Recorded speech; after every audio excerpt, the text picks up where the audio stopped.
ITR 1 2 3 4 5 6 7। इससे क्या फायदा होगा? कहा तो जा रहा था कि आईटीआर के नए फॉर्म्स थोड़ा काम को आसान करेंगे, तो काम को बढ़ाते हुए दिख रहे हैं। सरकार डेटा बहुत ले रही है, Aadhaar card, PAN card, mobile number. वो तो दिखाने पड़ेंगे, वरना तो आपको इनकम टैक्स डिपार्टमेंट से नोटिस, ऑब्जर्वेशन, ईमेल नोटिस कुछ ना कुछ आना शुरू हो जाएगा। ये कंपलसरी नहीं बल्कि ऑप्शनल है। आज तक ऐसा हुआ नहीं कि 2 एड्रेसेस की जरूरत पड़ी हो। कुछ के लिए 31 जुलाई है और कुछ लोगों के लिए 31 अगस्त है। मेरे को मकान मालिक ने धक्के मारकर निकाल दिया बाहर, मैं दूसरे एड्रेस पर चला गया और नोटिस वहां पर आ रहा है, तो फिर मेरे को तो नोटिस मिला ही नहीं। आप ये नहीं कह सकते कि साहब मैं एक ही एड्रेस का ऑप्शन था तो मैंने आपको एक ही एड्रेस भरा। हम जो डेटा, जो इंफॉर्मेशन दे रहे हैं, कहीं वो लीक ना हो जाए। धन की बात में आज की बड़ी खबर उन सभी लोगों के लिए है जो इनकम टैक्स रिटर्न यानी आईटीआर भरते हैं। क्या आप जानते हैं कि इस बार आईटीआर भरते वक्त सिर्फ एक पता देना, एक एड्रेस देना काफी नहीं होगा। सरकार ने इनकम टैक्स के नियमों में बदलाव किया है और अब नए आईटीआर फॉर्म्स आईटीआर 1 से लेकर आईटीआर 7 में सेकेंडरी एड्रेस यानी दूसरा पता देना कंपलसरी कर दिया गया है। सिर्फ इतना ही नहीं, अब आपको अपने मोबाइल नंबर और ईमेल आईडी के मामले में भी 2 ऑप्शंस देने होंगे। आखिर ये बदलाव क्यों किए गए हैं? क्या ये सभी टैक्स पेयर्स पर लागू होंगे? अब जिसके पास 2 घर के एड्रेस या 2 मोबाइल नंबर नहीं है, तो फिर उसका क्या होगा? तो आज इन सभी सवालों को समझने के लिए, जानने के लिए हमारे साथ जुड़ चुके हैं चार्टर्ड अकाउंटेंट, हमारे एक्सपर्ट सी कमलेश कुमार सर। बहुत बहुत स्वागत है सर आपका। और हमारे एनबीटी बिजनेस एडिटर जुड़ चुके हैं हमारे साथ, शिशिर चौरसिया जी। शिशिर जी, आपका भी बहुत बहुत स्वागत है। सर, सीधी बात और सीधा सवाल यही, क्या जरूरत आन पड़ी? इससे क्या फायदा होगा? कहा तो जा रहा था कि आईटीआर के नए फॉर्म्स थोड़ा काम को आसान करेंगे, तो काम को बढ़ाते हुए दिख रहे हैं। सर, मेरे से ये सवाल कर रहे हैं आप? जी सर, आप ही से सवाल। जी, देखिए ऐसा है कि अभी तक आज तक ऐसा हुआ नहीं कि 2 एड्रेसेस की जरूरत पड़ी हो। इनकम टैक्स डिपार्टमेंट पहली बार ऐसा है, इनकम टैक्स फॉर्म के अंदर जो नोटिफाई किया 31 मार्च 2026 को, जो फाइनेंशियल ईयर 25-26 के लिए, असेसमेंट 26-27 के लिए जो फॉर्म निकाल के लाए हैं, उसके अंदर उन्होंने 2 एड्रेस का कॉन्सेप्ट डाला हुआ है। 2 एड्रेस का मैं आपको मेरी समझ में जो समझता हूँ इसको, क्योंकि कई बार क्या होता है, कोई किसी का 2 एड्रेस होता है, एक परमानेंट एड्रेस होता है, करंटली कहीं रह रहे होते हैं, तो कई बार क्या होता है, नोटिस आता है, कहाँ भेजे नोटिस। कई बार क्या होता है कि कोई किराए पे कहीं रह रहा है लेकिन परमानेंट एड्रेस कहीं और है, तो उसको नोटिस सर्व नहीं हुआ। अगर कोई हार्ड कॉपी में कोई नोटिस भेजा गया तो उसको बेटर है कि वो दोनों जगह चला जाएगा, तो कहीं ना कहीं एसएससी को मिल जाना चाहिए। पर्पस यही है होगा मेरी समझ से कि इनकम टैक्स डिपार्टमेंट 2 एड्रेसेस मांग रहा है कि आपका कौन सा परमानेंट, करेंटली आप कहाँ रहते हैं, परमानेंट एड्रेस कोई है तो वो दे दो। इसलिए ये इनकम टैक्स रिटर्न में पहली बार ऐसे चेंजेस लाए हैं, क्योंकि जब हम लोग प्रैक्टिकली केस करते हैं इनकम टैक्स के, वहां पे ये प्रैक्टिकल प्रॉब्लम आती है। असेसी बोलता है कि साहब मुझे तो नोटिस मिला ही नहीं। वो कहते हैं कि मैंने आपको सर्व किया इस एड्रेस पे। उन्होंने कहा वो एड्रेस मैं 5 साल, वो एविडेंस दे देता, 2 साल से मैं इस एड्रेस पे रह रहा हूँ, रिटर्न में इधर फाइल कर रहा हूँ। तो कई बार क्या होता है कि क्योंकि एक नोटिस जब आता है उस असेसमेंट खत्म होने के बाद आता है, तब तक वो एड्रेस चेंज कर चुका होता है, तो ये प्रैक्टिकल प्रॉब्लम आती है। मेरी समझ से उस प्रैक्टिकल प्रॉब्लम को रिजॉल्व करने के लिए, एड्रेस करने के लिए ये सिस्टम या डबल एड्रेस कॉन्सेप्ट इस रिटर्न में इंट्रोड्यूस किया गया है। मोबाइल नंबर, एड्रेस और ईमेल आईडी, दोनों ही चीजें, तीनों ही चीजें दो देनी होंगी सर। और ये करंट फाइनेंशियल ईयर जो अभी चल रहा है 26-27, और जब अगले साल 27 में रिटर्न फाइल करेंगे 26-27 के लिए, ये तब से लागू होगा। सर, ये जो अभी रिटर्न जाएगी हमारी फाइनेंशियल 25-26 असेसमेंट 26-27 के लिए एप्लीकेबल है।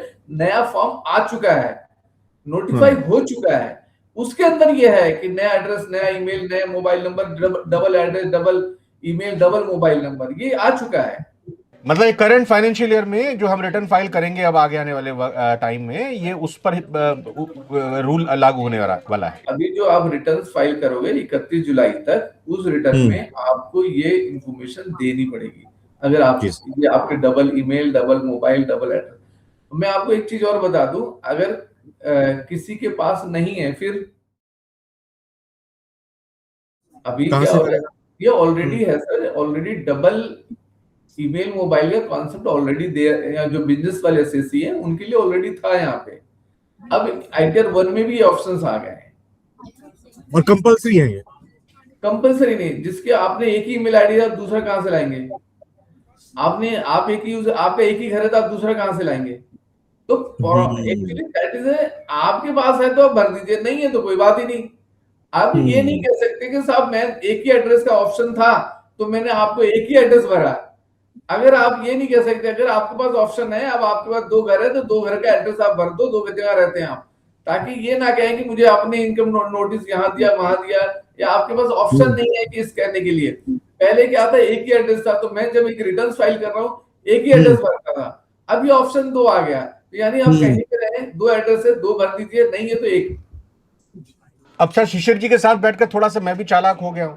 अब मैं अगर ये कहूं कि भाई जो एड्रेस मैंने भरा और उसके बाद मैंने वो पता छोड़ दिया, या मेरे को मकान मालिक ने धक्के मारकर निकाल दिया बाहर, मैं दूसरे एड्रेस पर चला गया और नोटिस वहां पर आ रहा है, तो फिर मेरे को तो नोटिस मिला ही नहीं।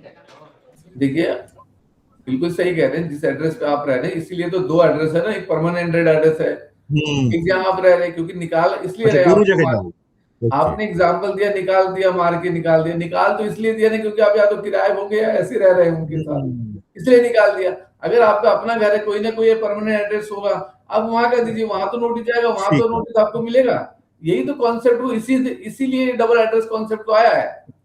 शिशिर जी, अब मैं चाहूंगा आपसे सर से सवाल करें, और एक चीज और मेरी शंका ये दूर कीजिएगा कि लोगों के मन में बड़े सवाल हैं, आम आदमी के मन में, कि भाई सरकार डेटा बहुत ले रही है, Aadhaar card, PAN card, mobile number, और ये मतलब सारा डेटा सरकार के पास जा रहा है, सेफ रहेगा या नहीं रहेगा? थोड़ा इसका भी आप जरा पहले तो जवाब दीजिए। ये क्लियर कर दें कि ये कंपलसरी नहीं बल्कि ऑप्शनल है, क्योंकि हमने ढेर सारे ऐसे एसएससीज को देखा है जो गांव में रहते हैं, शहर में रहते हैं और उनका एक ही मकान है, दूसरा नहीं है। ढेर सारे लोग मोबाइल नंबर भी एक ही रखते हैं, तो क्या ऐसे लोगों को दूसरा कहाँ से मतलब देना होगा या वो खाली छोड़ देंगे? सर अभी भी आईटीआर जो 3 है ना, उसके अंदर अभी भी पहले भी double email ID, double mobile number का कॉन्सेप्ट है, ठीक है, अभी भी है। तो वो उनमें से एक कंपलसरी है, एक ऑप्शनल है। अगर आपके पास 2 घर नहीं है तो कंपलसरी आप लाएंगे कहां से एड्रेस? एक आदमी का परमानेंट एक ही और उसी एड्रेस पे रह रहा, तो उसके पास 2 एड्रेस नहीं है, तो वो तो ऑप्शनल है ना सर, कि आप 2 घर है तो 2 घर। ठीक है। अच्छा, जैसे हर साल होता रहा है, हम देखते रहे हैं, आप तो इसी क्षेत्र के विशेषज्ञ हैं, जैसे ही फॉर्म जारी होता है पिछले साल का इनकम टैक्स रिटर्न भरना शुरू हो जाता है, मतलब वो यूटिलिटी अपलोड हो जाता है। इस साल भी वैसा ही हुआ है, या अभी आप हमें या कोई भी एसएससी को इनकम टैक्स रिटर्न भरने के लिए इंतजार करना होगा? देखिए अभी तक यूटिलिटी आई नहीं है इनकम। अच्छा, यूटिलिटी अपलोड नहीं हुआ है अभी तक फॉर्म नोटिफाई हो गया है, क्या क्या कंटेंट होंगे पीडीएफ के अंदर फॉर्म आ चुका है, लेकिन रिटर्न्स मैनुअल तो फाइल होगी नहीं, वो तो मैनुअल की तरह होगी। तो अभी यूटिलिटी आनी है। अभी इनकम टैक्स डिपार्टमेंट ने अपना यूटिलिटी रिलीज नहीं किया है, इस वजह से कोई भी लोग अभी रिटर्न फाइल नहीं कर पा रहे हैं। जैसे वो यूटिलिटी अपलोड हो जाएगी, आ जाएगा, रिलीज कर देंगे, तब जाके आप अपनी रिटर्न फाइल कर सकते हैं। बहरहाल अभी कोई रिटर्न फाइल नहीं है, और कब तक आएगा ये डेट भी कंफर्म नहीं है। मतलब फिलहाल इंतजार करना होगा रिटर्न फाइल करने वालों। अच्छा, इसके अलावा ये बताइए, इनकम टैक्स डिपार्टमेंट हो या वित्त मंत्री हो, रेवेन्यू सेक्रेटरी हो, सब कहते हैं कि हमारा जोर कंप्लायंस को आसान करने पे है, लोगों को हम आसान से आसान फॉर्म दें ताकि वो इसीलिए सरल, सुगम, तमाम नाम के साथ आम करदाताओं के लिए फॉर्म आए। तो अभी जो नया फॉर्म जारी किया गया है उसमें इस तरह से कुछ है जो कि लोगों की जटिलता को कम करेंगे? आपने क्या देखा? देखिए जिस तरीके से पिछला फॉर्म था सब ऑलमोस्ट सेम है, कोई चेंजेस नहीं है। अच्छा, कोई चेंजेस नहीं है? हाँ, जो चेंजेस हैं वो चेंजेस यही है जो हमने कहा, डबल एड्रेस है, double email ID, double mobile, या जो रिप्रेजेंटेटिव एसएससी की तरह फाइल करते हैं, जैसे किसी के यहाँ पे कोई और रिटर्न फाइल करता है तो पहले उसका नाम, एड्रेस, पैन नंबर सब कुछ चाहिए होता था, mobile number, email ID, but अब वो जरूरत नहीं है। अब सिर्फ नाम, ईमेल आईडी, मोबाइल नंबर से ही काम चल रहा है, ठीक है। तो ये इंफॉर्मेशन नहीं चाहिए, बाकी सब जैसी इंफॉर्मेशन, जैसा फॉर्म पहले था डिट्टो ऑलमोस्ट सेम वैसे ही फॉर्म है, वही कंडीशन है, कोई चेंज नहीं है। थोड़ी सी एडमिनिस्ट्रेटिव पर्पज से या सहूलियत के पर्पज से इन्होंने इस फॉर्म में थोड़ी चेंजेस किए, बाकी कोई चेंज नहीं है, जैसा पहले था वैसे ही है। रही बात की, क्योंकि हम लोग अभी जो देख पा रहे हैं वो पीडीएफ में अलग फॉर्म देख पा रहे हैं जो नोटिफाई हुआ, बट एक्चुअली अगर कोई पॉपअप आ रहा है, कोई पे सिलेक्शन आ रहा है, कोई एडिशनल चीजें जो कि भरना है या ऑटो आ रहा है, वो तो आएगा तभी, तब समझ में आएगा जब पता लगेगा, जब फॉर्म रिलीज होगा। अभी तो फॉर्म रिलीज हुआ ही नहीं है, सॉफ्ट में कोई यूटिलिटी आई नहीं है, तो वो पॉसिबल नहीं है उस पर बात कर पाना। इस बार सर कितने फॉर्म आए हैं? जैसे पहले हम लोग आमतौर पर ITR 1, 4 यही सब जानते हैं जो आम आदमी, आम करदाता भरता है। इस बार कितने, 1 से 7 आए हैं ना शायद? वो फॉर्म किनके किनके लिए हैं? सर देखिए, जो फॉर्म है ना सर, वो पहले से 1 से 7 थे और अभी भी 1 से 7 ही है, कोई चेंज नहीं हुआ। ITR 1, 2, 3, 4, 5, 6, 7 सबके अलग अलग लोगों के लिए बने हुए हैं। जो सैलरीड एम्प्लॉई है, जिनकी 50 लाख से कम की इनकम है या अदर सोर्सेज इनकम है, उनके लिए जो एग्जाम इनकम 5,000 से ज्यादा नहीं है, या ऐसे लोग या कैपिटल गेन की इनकम लॉन्ग टर्म का 1.25 लाख रुपए से ज्यादा नहीं है, ऐसे इंडिविजुअल के लिए अब ITR 1 है। उससे ज्यादा होने पे कोई इंडिविजुअल कैपेसिटी में डायरेक्टर है, अनलिस्टेड कंपनी के शेयर होल्ड करता है, या 50 लाख से इनकम ज्यादा है, ऐसे लोगों की, या कैपिटल गेन की इनकम ज्यादा है 1.25 लाख रुपए से, तो ऐसे लोगों की ITR 2 है।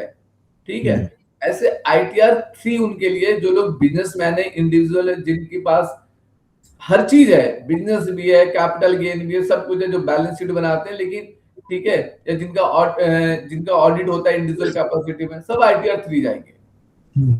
ठीक है, ऐसे ही जिनका बिजनेस है, बाकी ऑडिट्स वगैरह नहीं होते, प्रेजेंटिव टैक्सेशन ले रहा है, वो ITR 4 है। ठीक है, जिसको सुगम भी बोलते हैं। ITR 5 होता है ट्रस्ट है, पार्टनरशिप फर्म है, या बॉडी ऑफ इंडिविजुअल है, जिनका जो ट्रस्ट, वैसी ट्रस्ट फैमिली ट्रस्ट हो सकती है जो चैरिटेबल कैटेगरी की नहीं है, ऐसे लोगों का ITR 5 है। 6 होता है कंपनीज के लिए, 7th होता है ट्रस्ट और societies, section 8 companies having the income tax exemption 12A की, मतलब जिनमें इनकम टैक्स से छूट मिलती है, ट्रस्ट और सोसाइटी एनजीओ है, उनके लिए ITR 7 है। सारी की सारी ITR 1 to 7 कैटेगरी में फॉल होती है, कोई भी एसएससी हो किसी न किसी में फॉल करेगा। सर सावधानी क्या बरतनी चाहिए फॉर्म फिलअप करने के लिए? क्योंकि जैसे मैंने शिश जी से पूछा कि लोगों को इस चीज़ का डर है कि भाई हम जो डेटा, जो इन्फॉर्मेशन दे रहे हैं, कहीं वो लीक ना हो जाए, कहीं उसका गलत इस्तेमाल ना हो जाए। तो फिर भी अब जब ये और डिटेल में आएगा, वैसे अगर हम पुराने ट्रैक रिकॉर्ड को देखें तो ये सब जानकारियां देते वक्त, अपनी फॉर्म फिल करते वक्त, अगर हम एक्सपर्ट से नहीं करा रहे हैं, प्रोफेशनल से नहीं करा रहे हैं, तो क्या सावधानी बरतनी चाहिए? सर देखिए, किसी की व्यक्ति के, वैसे आजकल जैसे अगर हम पिछले रिटर्न्स का वो देखेंगे, बहुत सारी चीजें पॉपअप हो जाती है, TDS वगैरह, डिटेल डिडक्शन जो भी लोग क्लेम करते हैं, ऑटो आ जा रहा है आजकल। ठीक है, ATG की डिडक्शन भी ऑटो आ जाती है, तो ये सब चीजें ऑटो है। फिर भी अगर आप रिटर्न्स फाइल कर रहे हैं तो सबसे पहले आप अपने बैंक की स्टेटमेंट को रखें, कॉपी रखें सामने। जो आपकी सैलरी, अगर सैलरीड एम्प्लॉई है तो फॉर्म 16 ले लें, ताकि आपसे वेरीफाई हो जाए, क्योंकि एम्प्लॉयर ने वही इन्फॉर्मेशन इनकम टैक्स को दी हुई है। फॉर्म 16 की कॉपी अपने पास रखें, बैंक में जाए, बैंक से इंटरेस्ट की सर्टिफिकेट ले लें, और अपना 26CS AIS TIS निकाल के बैठ जाए। सारे डेटा मैचिंग कर रहे हैं क्या, सारी जगह पे, सभी पोर्टल पे, हर एक फैक्टर पे इनकम ज्यादा है, कम है, बराबर है या नहीं है, मिसमैच तो नहीं है। से एग्जांपल बात कर रहे हो, आप बैंक से इंटरेस्ट सर्टिफिकेट लेके आते हैं, वहां पे बोलता है कि 15,000 रुपए का इंटरेस्ट है सेविंग बैंक का, लेकिन आपके TIS या AIS के ऊपर आपके आ रहा है 14,000 रुपए। तो आपको एक्चुअली बैंक ने 15,000 दिया, लेकिन आपको TIS AIS पे रिफ्लेक्ट 14,000 हो रहा है, तो आप अपनी इनकम 15,000 दिखाए, ना कि 14,000, ताकि वेरिएशन आए। जो इनकम टैक्स पोर्टल पे आपको इनकम दिख रहा है भरते समय, वो तो दिखाने पड़ेगा, वरना तो आपको इनकम टैक्स डिपार्टमेंट से नोटिसेस, ऑब्जर्वेशन, ईमेल नोटिस कुछ ना कुछ आना शुरू हो जाएगा। लेकिन अगर उससे इनकम ज्यादा डिक्लेयर कर दी तो आप सेफ जोन में रहेंगे। तो आप हाँ, फिर भी अगर कभी ऐसा हो जाए कि TIS AIS के अंदर इनकम बहुत ज्यादा है, तो आप अपने सर्टिफिकेट लेके फाइल करें, और टीआईएस सीआईएस के ऊपर अपना फीडबैक फाइल करने का ऑप्शन होता है। आप उसमें अपनी ऑब्जेक्शन फाइल करते हैं, एक्चुअल कितनी इनकम है आप वो फाइल करें, आप अपनी एक्चुअल इनकम उस पे इन रिटर्न में फाइल करें और टैक्स उस पे जो बनता है वो दे। और बहुत आजकल बहुत आसान हो गया, चीजें आपके पास इंफॉर्मेशन अवेलेबल होती है, टीआईएस सारी होती है, आप उसको लेके अपना कैलकुलेशन कर ले, मैच कर ले, सब ठीक हो रहा है, आप अपने रिटर्न फाइल कर सकते हैं। आम आदमी को अभी परेशान होने की जरूरत नहीं है, अभी सिर्फ फॉर्म जारी हुए हैं। अब इंतजार होगा कि इस दिन यूटिलिटी अपलोड होगी। सर आमतौर पे कब तक यूटिलिटी अपलोड हो जाता है और लास्ट डेट ऑफ मतलब आईटीआर रिटर्न फाइल करने की अंतिम तिथि कब तक होती है? देखिए सर, इसका ना डिपार्टमेंट के ऊपर है कब यूटिलिटी वो रिलीज करती है। अगर आपको पिछले साल का याद हो तो बहुत एडवांस इनकम टैक्स डिपार्टमेंट ने 1.5 महीने की रेट आपकी डेट बढ़ा दी थी, अगर आपको याद हो। 15 सितंबर इंडिविजुअल कैपेसिटी में लोगों के रिटर्न्स कर दिए थे एडवांस में। क्यों? क्योंकि उन्होंने अपनी सॉफ्टवेयर में कुछ चेंजेस कर रहे थे जो उन्होंने करने में लेट हो गए थे, उन्होंने रिलीज बहुत लेट किया था। तो इसलिए कोई time line, income tax already supreme court ने इस बात के लिए बोला हुआ है कि आप फॉर्म 1 अप्रैल को ले आए। तो इन्होंने 31 मार्च 1 अप्रैल से पहले लाना है, तो इन्होंने 31 मार्च को फॉर्म्स में डेट चेंज करके नोटिफाई कर दिया है। भैया हम जो कोर्ट का जो ऑर्डर है उसको रेस्पेक्ट देते हुए, उनको ऑर्डर को वो मेंटेन करते हुए, उनको मानते हुए, ऑनर देते हुए हमने रिटर्न्स लेके आ गए। अगर आप रिटर्न्स की कॉपी निकालोगे तो सब कुछ क्या होगा, वो लिखा होगा जो 2025 का 26 कर दिया, 24 का 25 कर दिया, इस तरह के चेंजेस होंगे। बाकी सब एज इट इज है, कोई चेंज नहीं हो सकता है। लेकिन जब यूटिलिटी आएगी, यूटिलिटी उस फॉर्म के से मैच करते हुए आनी चाहिए, क्योंकि मतलब यही है। तो आएगा भी मैच करते हुए। तो क्योंकि पिछले साल बन चुका है, इस समय नहीं लगना चाहिए। पिछली बार ज्यादा समय लगा था, इस बार समय बिल्कुल नहीं लगना चाहिए। तो जो सॉफ्टवेयर की टेक्निकलिटी होगी उसको ध्यान में रखे हुए डिपार्टमेंट के लोग या जो भी इसके अथॉरिटीज हैं वो बना रही हैं। तो कभी भी आ सकता है सर, क्योंकि इसमें ज्यादा मेहनत की जरूरत इस समय नहीं है जितना कि पिछले साल हुआ था। नॉर्मली सर आईटीआर रिटर्न भरने की अंतिम तिथि 31 जुलाई होती है किसी भी साल में, तो इस बार भी मान के वही चलेगी, वही रहेगी या उसमें कुछ तब्दीली होगी जैसे पिछले साल हो गई? इनकम टैक्स की जो ड्यू डेट है ना, थोड़ा एक चेंजेस है। पहले इनकम टैक्स की डेट होती थी 31 जुलाई तक। इंडिविजुअल है, सैलरी एम्प्लॉय है, पेंशनर है, या जिनको इनकम फ्रॉम हाउस प्रॉपर्टी से इनकम होती है थी, या कोई छोटे मोटे बिजनेस प्रोफेशनल है, उन सबकी जो लास्ट डेट होती, जिनका ऑडिट नहीं होता था, पहले 31 जुलाई होती थी। अब इसमें 2 कैटेगरी कर दिया है। एक कुछ के लिए 31 जुलाई है और कुछ लोगों के लिए 31 अगस्त है। बाकी जो 31 अक्टूबर दिन के लिए था वो अभी भी वैसे है, जिसके लिए 30 नवंबर था उनके लिए अभी भी वैसे है, कोई चेंज नहीं है। चेंज क्या है, कुछ लोगों के लिए जो 31 जुलाई से हटा के उसको 31 अगस्त कर दिया गया। ये पिछले बजट में आ गया था, जो 1 अप्रैल से अप्लीकेबल, यानी जो अब रिटर्न जाएगी वो इसके हिसाब से जाएगी। यानी कोई इंडिविजुअल है जिनको सैलरीड इनकम है, जिनको बिजनेस इनकम नहीं है, तो वो सबके सब 31 जुलाई लास्ट डेट होगी। जिनकी बिजनेस इनकम नहीं है, जो आईटीआर 1 और आईटीआर 2 फाइल करते हैं, उनके लिए 31 जुलाई 2026 होगी ड्यू डेट। लेकिन जो आईटीआर 4 फाइल करते हैं, आईटीआर 3 फाइल कर रहे हैं, तो उनके लिए सबकी जो ड्यू डेट होगी, अगर उनका ऑडिट नहीं होता तो 31 अगस्त होगी। या फिर कोई ट्रस्ट है जिनका ऑडिट नहीं होता, कोई सिंपल वैसे ट्रस्ट है, तो उनके लिए भी 31 अगस्त हो सकती है ड्यू डेट। बाकी 1 और 2 के लिए 31 जुलाई, बाकी जिनका ऑडिट नहीं होता 31 अगस्त, जिनका ऑडिट होता है 31 अक्टूबर, या फॉरेन वाली कैटेगरी में जिनको फॉरेन से इनकम आती है ट्रांसफर प्राइसिंग, वो 30 नवंबर। ठीक है सर, उम्मीद करते हैं कि जो अब लोगों के मन में शंकाएं आ रही थी कि भाई ऐसा क्या आईटीआर फॉर्म में बदलाव आ गया कि 2 एड्रेस, 2 मोबाइल नंबर, 2 ईमेल देने होंगे, आपने उनको काफ़ी हद तक या कहें कि पूरी तरह से क्लियर करने की कोशिश की। और फिर भी अगर कोई डाउट या कोई सवाल रह गया होगा तो हम अपने व्यूअर्स से कहेंगे कि सवाल आप यहाँ पर रखिए। और जैसे जैसे आईटीआर फाइल करने की और आईटीआर फॉर्म की और जो यूटिलिटी जारी होने की चीज़ें सामने आती जाएंगी, उसको लेकर जो भी जानकारी होगी वो आप तक पहुँचाते रहेंगे। और जो भी सवाल होंगे उनके जवाब हम कमलेश सर से आगे आने वाले वक्त में लेंगे। कमलेश सर, मैं बहुत बहुत शुक्रिया करना चाहूंगा। शिशिर जी, आपका भी बहुत बहुत धन्यवाद आज की बात में शामिल होने के लिए। Thank you sir.